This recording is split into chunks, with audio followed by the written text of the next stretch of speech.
स्वागत आहे मित्रांनो, पुन्हा एकदा तुमचं माझ्या आजच्या एका नवीन व्हिडिओमध्ये. मित्रांनो, आज माझ्या गावापासून अगदी जवळ 7 किलोमीटर अंतरावर शिरसुफळ नावाचं गाव आहे. शिरसुफळ हे बारामती तालुक्यामध्ये आणि पुणे जिल्ह्यामध्ये आहे. बारामतीपासून साधारण 28 किलोमीटर अंतरावर शिरसुफळ हे गाव आहे. आणि या गावामध्ये प्राचीन असं शिरसाई देवीचं मंदिर आहे. आणि या शिरसाई देवीचं दर्शन करण्यासाठी मी आज या ठिकाणी आलेलो आहे. माझ्या पाठीमागं जे दिसतंय हे मंदिराचं पूर्वेचा दरवाजा आहे आणि या पूर्वेच्या दरवाजामधून आपण मंदिरामध्ये जाऊन देवीचं दर्शन घेणार आहे. देवीच्या दर्शनासाठी आज आपण काही पूजेचं साहित्य देखील बरोबर घेऊन आलेलो आहे. आपण देवीला नारळ आणि काही पूजेचं साहित्य ठेवून देवीचं दर्शन घेणार आहे. तर चला तर मित्रांनो, आपण आजच्या व्हिडिओमधून या देवीच्या मंदिराविषयी, प्राचीन मंदिराविषयी संपूर्ण माहिती जाणून घेऊया. मित्रांनो, या मंदिराला दुसरा दरवाजा आहे ना, तो उत्तरे दिशेचा हा दरवाजा आहे आणि तुम्ही बघू शकता हा उत्तरेचा दरवाजा. आज नाव जय होले. आपण उत्तरेच्या दरवाजातून आत आलेलो आहे. हे बघा, भव्य दिव्य दगडी बांधकाम आहे. चला आपण आत जाऊया. नमस्कार मित्रांनो, मी सत्यम होले. आपण आलो आहे शिरसाई मंदिरात. आपण शिरसाई मंदिराच्या उत्तर गेटने समोर आत आल्यानंतर आपल्याला हे दगडी बांधकामाची नक्षी बघण्यास भेटत आहे. आपण ती नक्षी पाहू शकता. अतिशय सुंदर अशी नक्षी माणसांनी हाताने कोरीव काम करून काढलेली ही नक्षी आहे.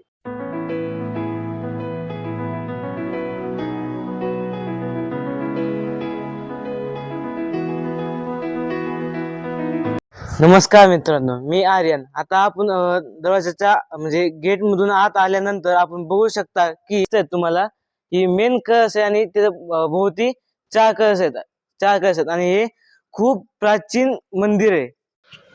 मित्रांनो, उत्तर दरवाजामधून आपण मध्ये आल्यानंतर प्राचीन काळी हे मंदिर बांधलेलं असावं, कारण पूर्ण मंदिराचं बांधकाम हे दगडी बांधकाम आहे. अतिशय भक्कम अवस्थेमध्ये हे बांधकाम आपल्याला या ठिकाणी दिसतंय. आणि मंदिराच्या पूर्वेला ही जी बघताय तुम्ही, ही दीपमाळा आहे आणि या दीपमाळेचं बांधकाम सुद्धा दगडी बांधकाम आहे आणि अतिशय भक्कम अवस्थेमध्ये ही दीपमाळा आहे. आणि या दीपमाळेच्या समोरच अगदी मुख्य मंदिराचं शिखर आहे. नमस्कार, माझं नाव नवदीप फुले. या गावात शिषपाल नावाच्या राजाचे राज्य होते. प्रजेला दैत्यांचा त्रास होता, त्यामुळं राजाने माहूरच्या रेणुका देवीला आराधना केली. देवीने येऊन दैत्यांचे नाश केले, शिर उडवले. त्यामुळं देवीचे नाव शिरसा असे पडले आहे. आणि प्रजेच्या रक्षणासाठी देवीने माकडे पाठवली, त्यामुळं या गावातले माणसं माकडांना देव मानतात.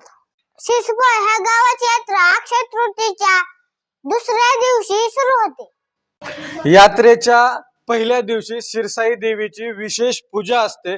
पूजा आटोपल्यानंतर भाविक दंडवत पद्धतीने देवीचं दर्शन घेतात. संध्याकाळी रावण दहनाची प्रथा आहे आणि दिवसभर या मंदिरामध्ये यात्रेच्या काळामध्ये भाविकांची गर्दी असते. खूप लांबून या ठिकाणी भाविक देवीच्या दर्शनासाठी हजेरी लावत असतात.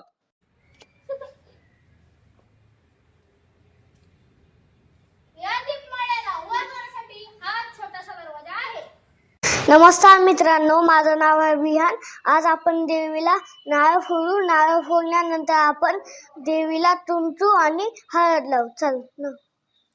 नमस्कार मित्रांनो, माझं नाव प्रज्वल सचिन होले.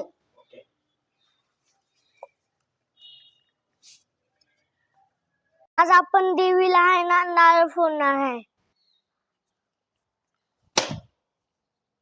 या मंदिरामध्ये देवीची रोजची पूजा अर्चा करण्यासाठी या ठिकाणी हे गुरवदादा आहेत आणि त्यांच्याकडून आपण आज देवीविषयी जी काही व्याख्यायिका आहे ते आपण आज समजून घेणार आहोत, जाणून घेणार आहोत. दादा, तुम्ही देवीविषयी काय, तुम्हाला जर व्याख्यायिका माहित असेल तर या व्हिडिओच्या माध्यमातून परिसरातील भक्तांना तुम्ही ती व्याख्यायिका सांगावी. धन्यवाद. मी वैभव गुरव.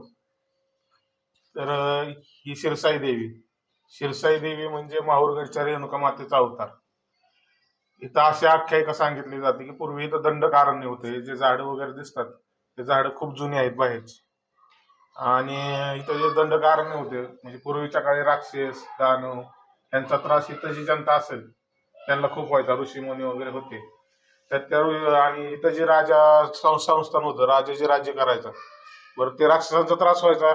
प्रजा त्यांच्याकडे तक्रारी घेऊन जायची. तर ह्याचा उपाय काय? तर इथं जे ऋषीमुनी होते त्यांचे गुरु असतील, त्या गुरूंनी सांगितलं की तुम्ही माहूरगडच्या रेणुका मातेच्या आराधना करा, तपश्चर्या करा. त्याप्रमाणे त्यांनी त्यांचा आदेश ऐकून त्यांनी केली, तपश्चर्या केली. तपश्चर्या केल्यानंतर त्यांना देवी प्रसन्न झाली, रेणुका माता प्रसन्न झाली आणि इथं येऊन त्यांनी दानवांचा नाश केला, राक्षसांच्या शिरांची साई केली.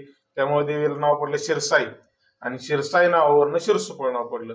जागृत देवस्थान आहे, पांडवकालीन मंदिर आहे, पूर्ण दगडात मंदिर आहे, पाषाणाची मूर्ती आहे, चतुर्भुज मूर्ती आहे, एका हातात त्रिशूळ आहे, एका हातात तलवार आहे, पायाखाली राक्षस मारलेला आहे. अशा प्रकारची इथं आख्यायिका आहे. मित्रांनो, शिरसुफळचं ग्रामदैवत म्हणून शिरसाई देवीची आख्यायिका भाऊंनी अतिशय चांगल्या शब्दामध्ये सांगितलेली आहे आणि या देवीचं नेहमीच शिरसुफळवासियांवर लक्ष आहे आणि देवीचा आशीर्वाद आहे. अशीच गावाची जी परंपरा आहे, प्रथा आहे, पुढे चालू राहील आणि देवीचा आशीर्वाद देखील शिरसुफळवासियांच्या सोबत राहील. धन्यवाद. आणि